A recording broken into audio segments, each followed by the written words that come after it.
আম্মা যান কিডা রান্ধেন? এই যে এই দিয়ে শশা দিয়ে এই মাছ পাবদা মাছ। শশাটা প্রায় রান্না শেষ, তুই এখন আইসস? মোবাইলে চার্জ ছিল না।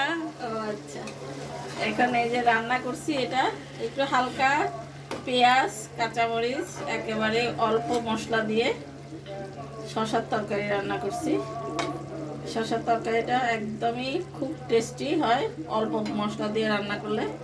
তো আপনারা এইভাবে রান্না করে দেখবেন। একটু তেল, একটু জিরা আর একটু তেজপাতা দিয়ে ফোড়ন দিলাম, তারপরে সামান্য একটু পেঁয়াজ দিছি, আর কিছু দিনে কাঁচামরিচ আর হলুদ মরিচ, আর কিচ্ছু না।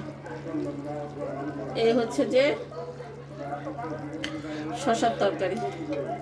শশা তরকারি, শশা কিরকম টাইপের নিছো? শশা বড় বড় বড় শশা। বড়। এরপরে কি রান্না?